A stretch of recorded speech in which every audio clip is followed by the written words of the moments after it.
Meet the Expert, a knowledge-sharing initiative of your knowledge partner, the Developing Bangladesh. We discuss on trade, investment, commerce, education, skills, economic development, global peace and prosperity, etc. issues. If you are interested to these issues, please subscribe to the channel. Developing Bangladesh, your knowledge partner, please subscribe now. So if we would like to know or understand WTO better, then obviously we can say WTO is an organization which works on trade liberalization. So how trade liberalized? What are the scope of work of WTO, and what are the structure of WTO will come forward. The objective of WTO. The objective of World Trade Organization are as follows, like raising living standard of the member countries. You know, there are 164 member states of WTO. So main objective of World Trade Organization is to raising living standard of the mass people of WTO member countries, ensuring full employment. You know, unemployment is a very common problem throughout the globe. Though the developing countries or least developed countries are facing this unemployment problem much, and the developed countries are facing less, but it is a common problem everywhere. So ensuring full employment is another target of World Trade Organization. So ensuring steady growth of real income. So actually, through international trade, what happens? It creates job, it creates opportunities, it creates value for investment. So it is ensuring economic growth, how we will discuss later. So expanding production and trade focus on sustainable development. To make the development sustainable, the sustainability of economy is very important. So one of the very important objective of the World Trade Organization is to expand production. So economies of scale could be ensured. So through economies of scale, the development will be sustainable. So this is another objective of WTO. So now come to the point, what are the functions of the World Trade Organization? If you would like to discuss on the functions of World Trade Organization, so first and foremost objective is administering trade agreements. There are several agreements we will discuss later on, were discussing and finalized under the World Trade Organization. So to oversee implementation status of those agreements is number one function of the World Trade Organization, serving as a forum for trade negotiation.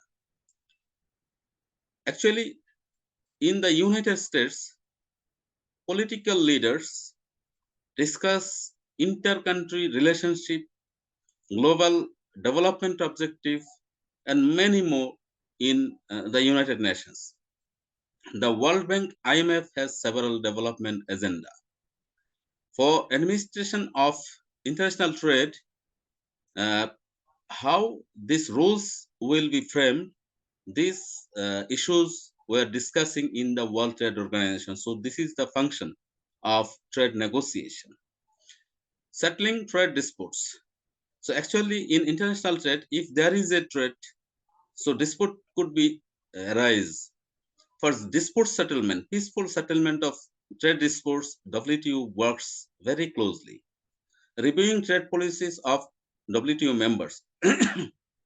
Actually, to create a level playing field throughout the globe, as well as providing extra support to the least developed countries or LDCs, WTO, one of the function is framing out trade policy.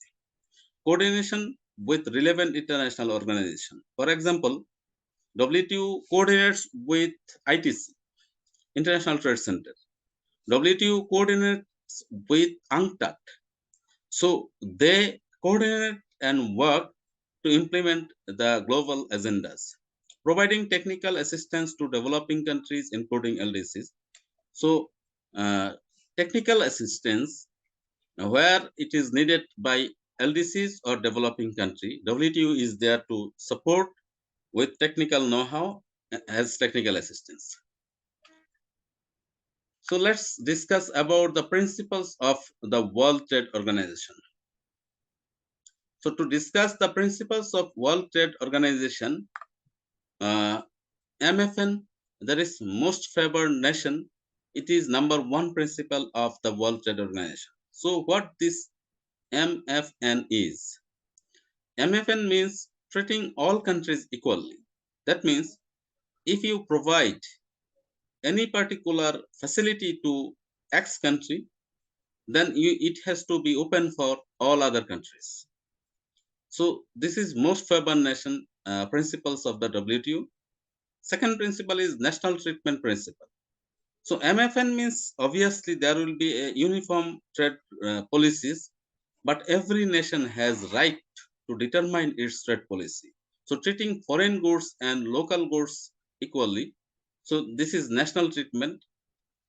General prohibition of quantitative restriction and transparency and predictability is another very important principles of the World Trade Organization.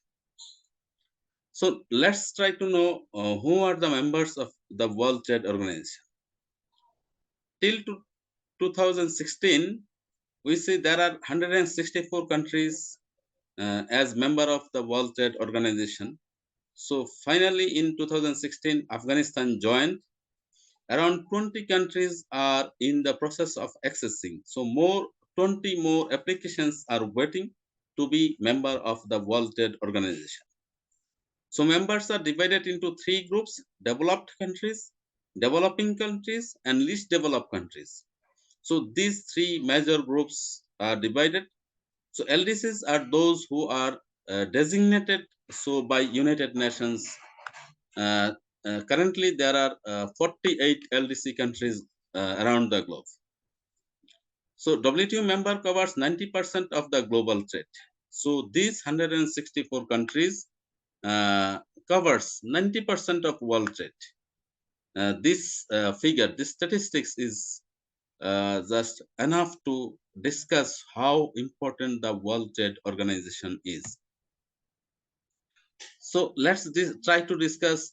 We were discussing about GATT, General Agreement on Trade and Tariff. So why WTO is different than the GATT? Because WTO was established to implement GATT, but what are the differences? So the GATT was a temporary arrangement system without any definite organizational structure. So as we discussed earlier, that the General Agreement on Trade and Tariff was just an initiative, but no organizational structure were framed. But WTO is a permanent body with specific structural organization. So GATT covered only trade in goods, but WTO covers trade in service, IPR, uh, as well as dispute settlement and many more issues. So what are the WTO agreements? You all know we sometimes just refer in our uh, assignment, in our research paper, in our position papers, according to the different agreements of WTO. What are the agreements? So number one, first and foremost agreement is the GATT, General Agreement on Tariff and Trade. It is on for trade in goods. Then come GATT's, General Agreement on Trade in Service. So uh, in this agreement, from the title itself is clear that it covers international trade of services. Then come up with the agreement on trade related aspect of intellectual property rights. You all know intellectual property rights deserve to be to get protection.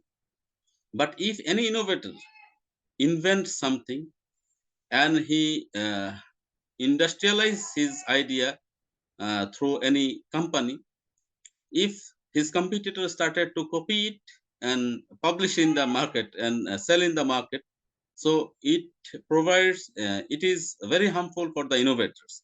So if innovators don't get benefit of his invention, then nobody will go for research and development. So innovation will stop. Therefore, agreement on trade and trade-related aspect of intellectual property rights come up, and it ensure benefit of the innovators as well as equal access for others. So apart from these three main agreements, one is trade in goods, GATT, and Developing Bangladesh, your knowledge partner. We take care of trade and investment, education and skills, economic diplomacy and economic development. If you would like to keep you updated on these issues, please subscribe to Developing Bangladesh. Thank you very much for watching till the last.